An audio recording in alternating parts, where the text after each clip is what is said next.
और आपसे हम लोग मुखातिब हैं और आशय यह है कि कुछ जरूरी बातें आपके साथ साझा करी जाएं, क्योंकि जब चीजें होती हैं तो कई बार एक बर्ड्स आई व्यू, एक ब्रॉडर पर्सपेक्टिव नहीं मिल पाता है। और इसलिए यहां पर बताना जरूरी है कि किसी भी संस्थागत लोकतंत्र में, किसी भी इंस्टीट्यूशनल डेमोक्रेसी में, पार्लियामेंट्री डेमोक्रेसी में, जो 75 साल से हमारे देश को संभाले और संजोए रखे हुए हैं, उसमें एक जीता जागता, एक जागरूक, एक प्रखर विपक्ष लोकतंत्र का एक स्तंभ होता है। लोकतंत्र में एक जीता जागता, प्रखर और प्रमुख विपक्ष बहुत जरूरी होता है लोगों तक लोकतंत्र जीवित रखने के लिए। और वही काम 2014 से हम कर रहे हैं। 2019 से कांग्रेस पार्टी ने क्या क्या किया है एक प्रखर, प्रमुख, जीते जागते, वाइब्रेंट ऑपोजिशन को बने रहने के लिए, उसके कुछ स्टेप्स हैं और वो स्टेप्स हम लगातार ले रहे हैं। लेकिन मेरा आशा है कि आज हम एक साथ उसको आपके साथ साझा करें। 3 बड़ी चीजें कांग्रेस ने करी हैं। पहला, हमारे यहां एक बहुत सक्सेसफुल सक्सेशन प्लानिंग हुई है लोकतांत्रिक तरीके से। ये किसी भी और पार्टी अपने दिल पर हाथ रख के नहीं कह सकती है। 8 बजे रात को जहां एक प्रेस रिलीज आ जाती है, हमारे यहां लोकतांत्रिक तरीके से सक्सेशन प्लानिंग होकर एक अध्यक्ष चुने गए। उदयपुर चिंतन शिविर में जिन चीजों के बारे में बात करी गई थी वो क्रियान्वित करी गई। लेकिन उससे पहले यह बताना जरूरी है, पहला, अध्यक्ष चुने गए। दूसरा, हमने सरकार को, क्योंकि पार्लियामेंट्री डेमोक्रेसी है, सदन के अंदर हर उस मुद्दे पर मजबूर किया घुटने टेकने पर जो इस देश के हित में होना चाहिए। वो मुद्दा चाहे सीएए हो, वो मुद्दा चाहे फार्म लॉज हो, और उसके बारे में अभी हम बात करते हैं। और तीसरा बड़ा काम हमने किया कि हमने दुनिया का सबसे बड़ा मास कांटेक्ट प्रोग्राम किया। हम सड़कों पर उतरे, चाहे वो गरीबी, चाहे वो असामान्यता, चाहे वो इन्फ्लेशन, चाहे वो बेरोजगारी, महंगाई, किसी के भी खिलाफ हो। लेकिन भारत जोड़ो यात्रा के माध्यम से हमने दुनिया का सबसे बड़ा मास कांटेक्ट प्रोग्राम क्रियान्वित किया। बड़ी चीजों में पार्लियामेंट के अंदर, पार्लियामेंट के बाहर, सड़कों पर, और अपने अध्यक्ष का लोकतांत्रिक तरीके से चुनाव किया। उदयपुर चिंतन शिविर में आपको याद होगा, मई 2020 में भारत जोड़ो यात्रा की बात करी गई थी और 5 ही महीने के अंदर वो यात्रा सक्सेसफुली शुरू हुई और सबने उसका प्रभाव देखा। लेकिन पहले मुद्दे से बात करना शुरू करते हैं, और ये पहला मुद्दा है लोकतांत्रिक तरीके से एक अध्यक्ष का चुनाव। और ये मैं पूरे गर्व के साथ कह सकती हूं कि कांग्रेस के अलावा कोई भी ऐसा दल नहीं है, चाहे वो सत्तारूढ़ भाजपा हो या कोई भी ऐसा दल हो, जो ये कह सके कि 9000 चुने हुए डेलीगेट्स ने लोकतांत्रिक तरीके से एक अध्यक्ष का चुनाव किया। वो अध्यक्ष जो कि ब्लॉक प्रेसिडेंट से उठकर कांग्रेस के अध्यक्ष बने, श्री मल्लिकार्जुन खड़गे जी, और उनके चुनाव के माध्यम से हमने एक ऐसे शोषित, वंचित, दलित वर्ग को प्रमुखता दी, प्रधानता दी, जो कि जरूरी है। और कोई भी अन्य पॉलिटिकल पार्टी इसका श्रेय नहीं ले सकती, इसका डंका नहीं पीट सकती, और यह जरूरी था। राहुल जी के इस्तीफे के बाद हमारी इंटरिम अध्यक्षा श्रीमती सोनिया गांधी जी रही, और उसके बाद मल्लिकार्जुन खड़गे जी का चुनाव एक जीते जागते लोकतंत्र में एक प्रखर विपक्ष का सबूत है।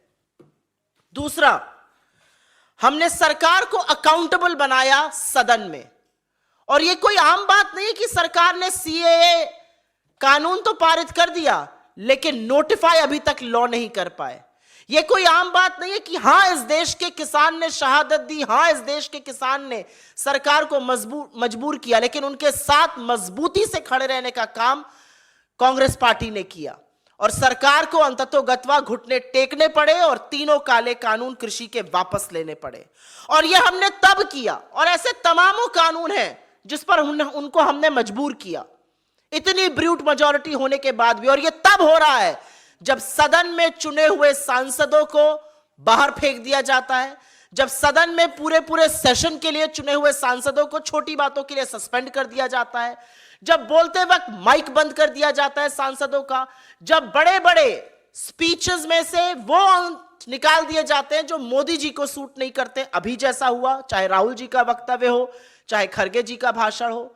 और ये सब हमने तब किया जब अनपार्लियामेंट्री लिस्ट इतनी लंबी होती जा रही है, क्योंकि हर वो विश्लेषण, हर जो विशेषण, हर वो शब्द जो आप मोदी सरकार के खिलाफ बोलना चाहिए वो अनपार्लियामेंट्री हो गया। जुमला भी अनपार्लियामेंट्री है।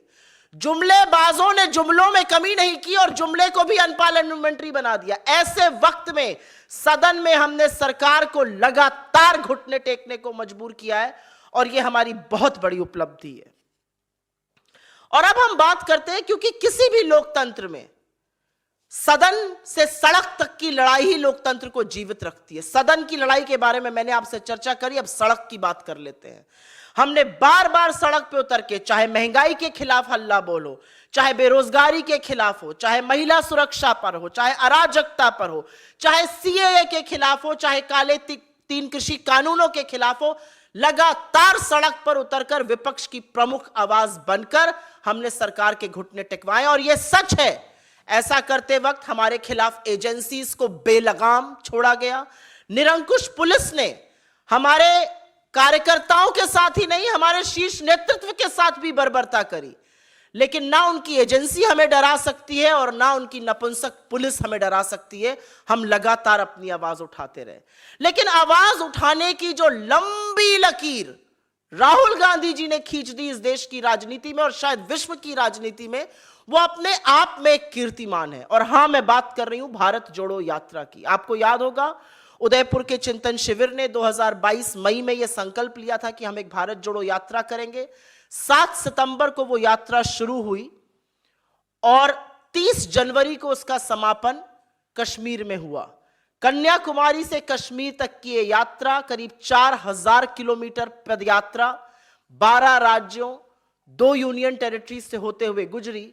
और इस यात्रा में हमारे पास लाखों करोड़ों लोग जुड़े, और वो लोग जुड़े जिन्होंने कहा हम एक आदमी के मन की बात सुनकर तंग आ चुके, कोई तो है जो आज सड़कों पे उतर के पैदल चलकर हमारी बात सुनने को तैयार है।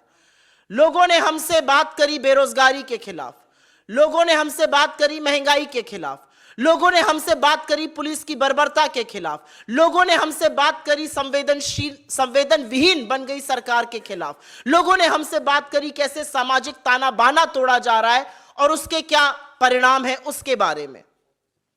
और ये सब बातें सुनते हुए राहुल गांधी जी ने तमामों लोगों के आंसू पोंछे, तमामों उन युवाओं का हौसला फिर से जोड़ने की कोशिश करी जिनके सपने बिखर चुके हैं।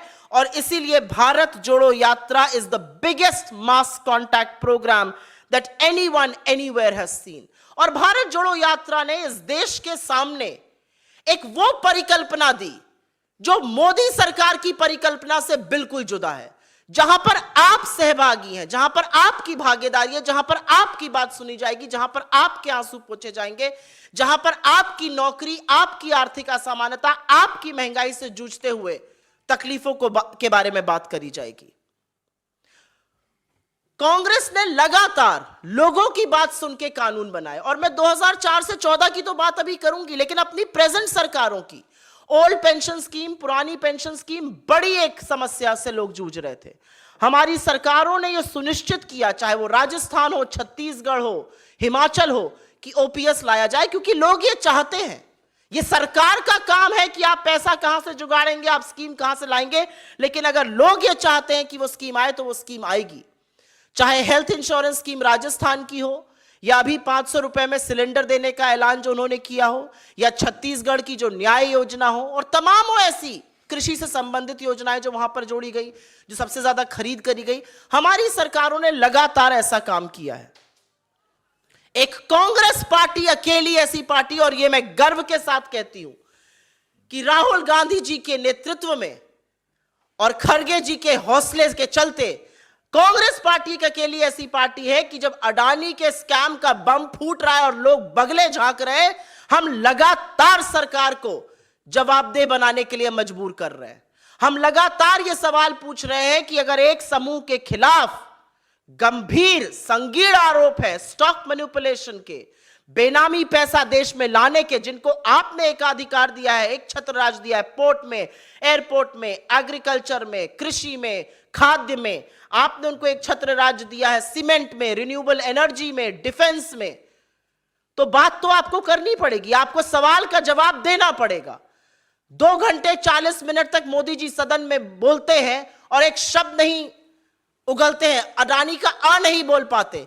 हम मजबूर करेंगे उनको कि उनको सवालों का जवाब देना पड़ेगा। आप भले राहुल जी के स्पीच के 18 अंक एक्सपंज कर दीजिए, आप बड़े खरगे जी की स्पीच के कितने ही अंक एक्सपंज कर दीजिए, यह सवाल तो आज देश पूछ रहा है कि आपका रिश्ता क्या है और क्या कर रहे हैं आप इसके बारे में। और मुझे फक्र है ये कहते हुए कि कांग्रेस ने अनकॉम्प्रोमाइजिंग, बिना डरे, बेखौफ, निडर, आंख में आंख डालकर सवाल पूछने का काम किया, जिन सवालों का जवाब आपके पास नहीं और उत्तर में आप कांपते हुए हाथों से पानी पीते हैं क्योंकि आपको डर लगता है हमारे सवालों से। और अंत में मैं बात करूंगी, और ये बहुत जरूरी बात है, हाथ से हाथ जोड़ो कि हमारे रायपुर के प्लेनरी सेशन की जो महाधिवेशन 85वां महाधिवेशन रायपुर में हुआ, मैं उसकी बात जरूर करना चाहती हूं। रायपुर के इस महाधिवेशन ने एक नई आधारशिला पार्टी की तो रखी ही, जिसमें ज्यादा भागीदारी दलित, आदिवासी, पिछड़ों, अल्पसंख्यकों, महिलाओं की तो होगी, साथ ही युवाओं के लिए एक बहुत अनप्रेसिडेंटेड जो उदयपुर में पास हुआ था और रायपुर ने इसको रैटिफाई किया, रायपुर ने इस पर अपनी मोहर लगाई। Congress party 50% positions across the party 50 साल से कम लोगों के लिए रखेगी, 50 अंडर 50। तो ये एक नई आधारशिला, एक नई प्रखर, एक ज्यादा युवा, एक ज्यादा अजाइल कांग्रेस की तो रखी ही गई, हमने साथ ही अपना कमिटमेंट रिन्यू किया और ये संकल्प लिया और ये एक आधारशिला और भी रखी, एक नींव रखी नए मास कांटेक्ट प्रोग्राम की, बीजेपी आरएसएस की डिविजिव विचारधारा की खिलाफत की, और कैसे हम लाइक माइंडेड पार्टीज के साथ आकर भारत को और मजबूत, भारत को और यूनाइटेड, एकजुट रखने की बात करेंगे। आने वाले महीनों में कर्नाटक, छत्तीसगढ़, मध्य प्रदेश, राजस्थान, तेलंगाना, मिजोरम जैसी जगहों पर चुनाव है और हमारी प्लेनरी ने, हमारे महाधिवेशन में यह संकल्प है कि हम पूरी शिद्दत से, पूरी ईमानदारी से लोगों के पास जाएंगे, उनको अपने एजेंडा के बारे में बताएंगे और सरकार ने क्या क्या गलत काम किए उसके बारे में, और प्रखर होकर पूरी मजबूती से ये चुनाव लड़ेंगे। क्योंकि ये सच है कि 2004 से 14 के बीच में 27 करोड़ लोगों को गरीबी की सीमा रेखा से निकालने का काम कांग्रेस पार्टी ने किया।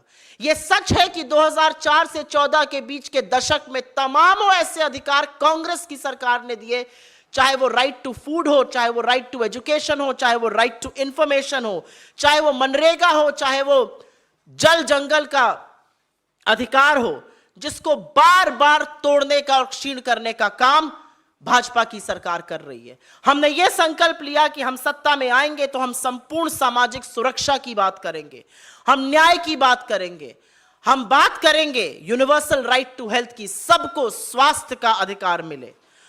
और अब जब हम आगे की ओर देख रहे हैं और आने वाले महीनों में इंपॉर्टेंट चुनाव है, प्रमुख चुनाव है और 1 साल में जनरल इलेक्शन है, मैं आपको दावे के साथ यह कह सकती हूं कि हम अपनी कोई छाती पीटकर फालतू के दावे, फालतू के जुमले नहीं करेंगे, लेकिन यह जरूर कह सकते हैं, यह दावा जरूर कर सकते हैं कि प्रखरता से देश के लोगों की आवाज बनेंगे। सरकार को जिस तरह से अभी तक हमने मजबूर किया है एंटी पीपल लॉज वापस लेने के लिए, वो काम करेंगे और यह संकल्प